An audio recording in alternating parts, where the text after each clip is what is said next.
반갑습니다. 모두다 행정사 송범석 대표입니다. 저는 그 카페에 질문을 올려주시면 영상을 통해서 물론 이제 글로 드릴 때도 있지만 원칙적으로 영상을 통해서 답변을 드리고 있습니다. 저희 카페는 네이버에서 모두다 행정사를 검색하시면 나오고요. 또는 뭐 홈페이지에 올려주셔도 또는 저희 유튜브 채널에 올려주셔도 답변을 드리고 있기 때문에 어떤 궁금한 점이 있으시든 적어주시면 최대한 성실하게 영상을 통해서 답변을 드리도록 하겠습니다. 오늘은 그 최현성님 물어보신 부분에 대해서 답을 드릴게요. 음주운전 하다가 농도가 0.140%가 나왔습니다. 상대방 번호는 못 물어봤고 지금 상황이 벌금이네요. 벌금. 그죠? 이제 윤창호법에 대해서 이제 궁금해 하시는 것 같은데 맞습니다. 이 인사사고가 발생한 경우에는 윤창호법으로 인해서 벌금이 상당히 높게 나올 개연성이 있습니다. 다만 이 인사사고가 발생했다 해서 무조건 윤창호법이 나오는 건 아니에요. 일단은 상대방이 많이 다쳐야 됩니다. 그리고 뭐 상습범이라든지 이런 케이스가 돼야 윤창호법 적용이 되고 인사사고가 난 경우에는 법규가 둘 중에 하나가 적용이 될 수가 있는데 첫 번째는 윤창호법이라고 하는 특정범죄 가중처벌법이 적용될 수가 있고 이 경우에는 벌금이 1,000만 원 이상부터 나옵니다.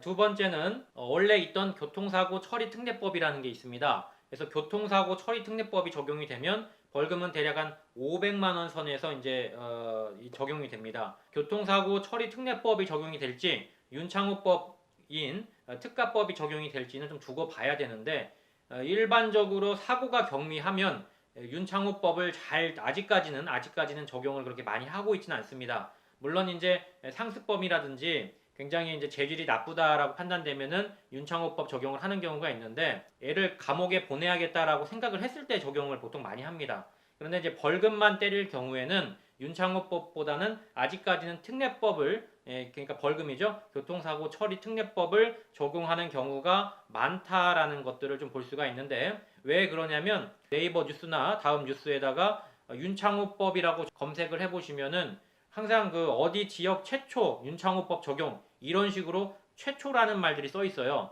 그만큼 지금 시행된 지가 벌써 한 4개월 정도 지나고 있는데 최초라는 말이 나왔다는 것은 그만큼 아직까지는 그렇게 많이 적용을 시키진 않는다. 왜? 법 자체가 너무 셉니다. 윤창호법이 사실은 기존 법에 비해서 상당히 세기 때문에 그것을 무턱대고 적용할 수는 없어요. 물론 이제 형사처벌을 강화해야 된다는 취지에서 윤창호법이 만들어진 거기 때문에 향후에 계속 적용이 점점 확대가 될 수는 있겠지만 경미한 사고에 있어서까지 억지로 윤창호법을 적용하는 건 아니다. 경미한 사고는 대부분 아직까지는 교통사고 처리특례법이라는 중간 정도의 단위의 레벨의 법규가 남아있기 때문에 그거를 적용을 할 거다. 자, 여기서 조금 정리를 해드리자면 이 사고가 난 경우에 적용하는 법규가 우리나라에서는 세 가지가 있습니다. 음주운전 사고 말하는 거예요. 맨 밑에가 도로교통법. 이게 제일 경미하고요. 그 위에가 교통사고 처리특례법.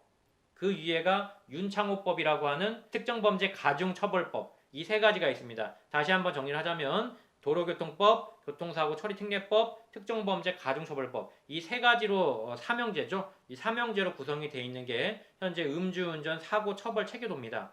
그래서 여기서 하나가 나오는 건데 경미한 사고의 경우에는 중간 정도가 나오지 않을까 싶습니다. 합의를 본다고 해서 뭐 특례법이 빠지거나 그러진 않아요. 그래서 합의를 본다고 해도 벌금은 대략 한 500만 원 정도는 생각하셔야 됩니다. 물론 이제 운이 안 좋아서 윤창호법이 적용이 되면 1,000만 원까지 나올 수가 있지만 통상적으로는 500만 원 선이라고 보시면 될 것 같습니다. 자, 이번에는 피해자이신 것 같아요. 알콩달콩님 적어주셔서 감사드리고요.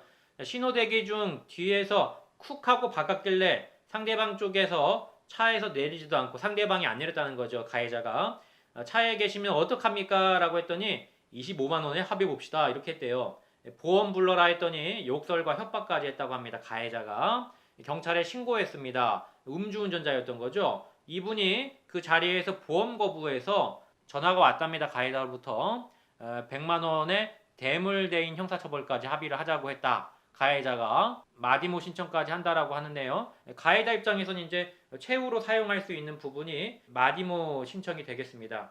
탄원서 작성하여 제출하려 하는데 최대한 처벌 가능할까요? 어떻게 대처해야 할까요? 결론적으로 피해자가 가해자를 괘씸해 하는 경우죠. 자, 이런 때에는 이제 진정서라는 걸 넣을 수가 있는데 피해자 입장에선 사실 많은 액션을 취할 수는 없습니다. 왜냐하면 가해자를 처벌하는 그런 권능은 검사님한테 있는 거지 피해자가 뭐 가해자를 처벌을 많이 해주고 싶다고 해서 처벌이 크게 되거나 그러진 않거든요. 만약에 이제 그 부분이 너무 괘씸하고 그렇다면 거기에 대한 진정서라고 하는 형식의 문서를 작성해서 검사실이 조금 부담되면은 경찰서에다 갖다가 내면은 내가 가해자가 이러이러한 협박까지 했고 나한테 했고 그래서 매우 당황스럽고 매우 참혹한 심경이다. 저 사람을 좀 처벌을 엄정하게 해주면 좋겠다라는 어떤 진정서 형식 그리고 탄원서라고 하기도 해요. 그걸 갖다가 경찰서나 검사님에다가 제출을 하면 될 것 같습니다. 네, 여기까지 설명드렸고요. 오늘 4월 2일입니다. 점심 식사 맛있게 하시고 모두 다 행정사 송범석 대표였습니다. 감사합니다.